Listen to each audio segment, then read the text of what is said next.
To start off, one of our successes, I get to introduce my daughter, 17-year-old Miss Amanda Keaty is going to share with you all her story being the sister. So come on up, Amanda.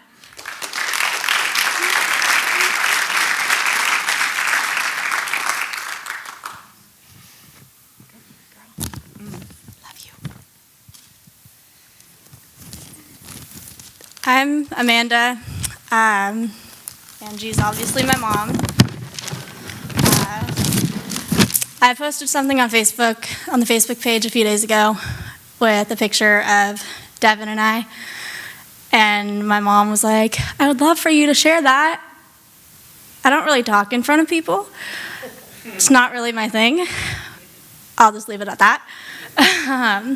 But one of the hardest things about fighting this battle as the sister is that longing for a relationship, to be a normal brother and a sister, and thinking back to old times when we used to be so close. Me and Devin were like best friends. We did almost everything together, and one of the things I remember the most was every night after Mom and Dad were in bed, I used to go into his bedroom every night, and I would just sit at the end of his bed and talk to him, and he would talk to me, or sometimes we would just sit in silence, but it was okay. It wasn't awkward. We just sat there, and he wouldn't tell me to go away or leave him alone. If he did, he would wait at least an hour, even if he was tired and ready to go to bed. He would just let me talk, and he would talk to me, and I told him everything, and he told me almost everything. And we did this even as we got older and as he started using drugs, and we continued doing that about up until meth introduced itself, and later heroin, when he started isolating himself from the family. But although he was honest and open with me about a lot of things, he never told me anything that he didn't think I should know. He never told me anything about drugs or anything. He cared too much to expose me to any of that because I was so young, and he didn't want his little sister to see my big brother in that state. And he was really protective of me. I remember one night when Mom and Dad got a call that he was arrested, so they left me home alone so they could go and pick him up at the police station. And later my dad told me that the first words out of Devin's mouth when they showed up were, "Does Amanda know that I'm here?"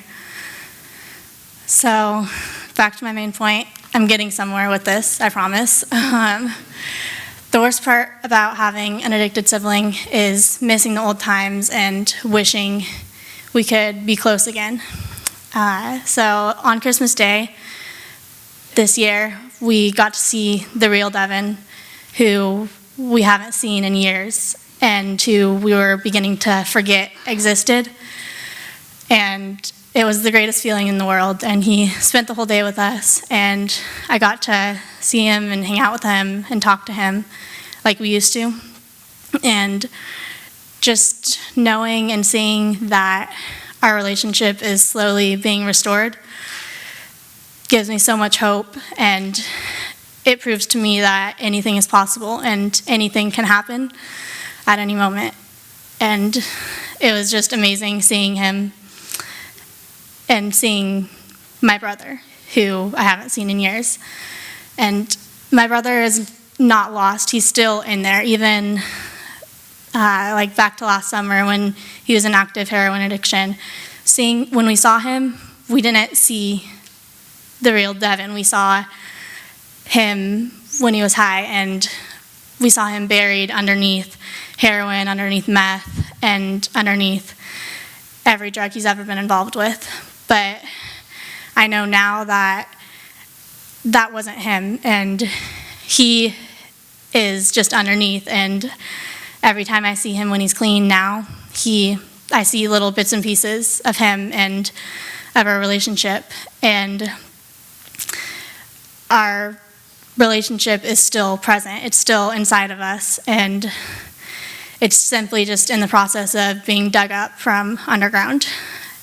And I can just see little bits and pieces of him and of our relationship. We talk more, we relate to each other more, we understand each other more, like we did when we were younger, before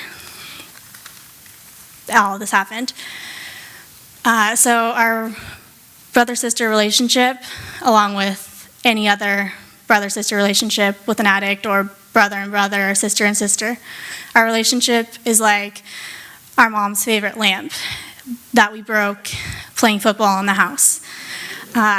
There are shards of broken glass everywhere. Some are in plain sight in the middle of the living room floor, and some are hidden underneath the couch. And broken pieces are being found, and we're picking them up and putting them back together again. But who's to say that we won't drop it again in the midst of trying to fix it? We may need a flashlight to see in the darkness underneath the couch to find the missing pieces. The pieces might be so tiny that we need glasses to see them, or they're so sharp that we need gloves to pick them up so we don't cut ourselves again. And we might get tired and leave the lamp sitting for a while, half fixed, until we've taken a breath and we're ready to continue and put more pieces back together. Or maybe we're so nervous and careful with this one jagged piece, trying to put it in place perfectly, that our muscle twitches and we knock the whole thing over and have to start all over again. But this lamp, our shattered relationship, is so important to us that we keep working at it, and we keep trying, and we don't give up until we found all of the missing pieces, and until we've glued them all back together again. And once the lamp is fixed, we have to be even more careful with it, and it's more fragile than it was before we broke it. But along with being more fragile and having to be more gentle with it, it has more sentimental value and more meaning to it.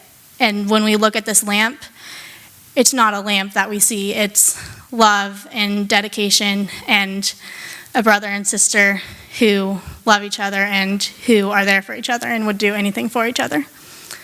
So my overall message here is, even when everything seems as though it is lost, when the lamp is shattered into a million pieces, there's still opportunity for healing, and we can still super glue the pieces back together.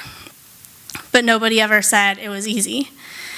It takes more than an hour's worth project, and it takes more than the one who threw the football in the first place. Family helps family, and I'm not going to watch my brother try and fix this lamp and put the pieces back together all by himself. Though one may be overpowered, two can defend themselves, and a cord of 3 strands is not quickly broken. Thank you.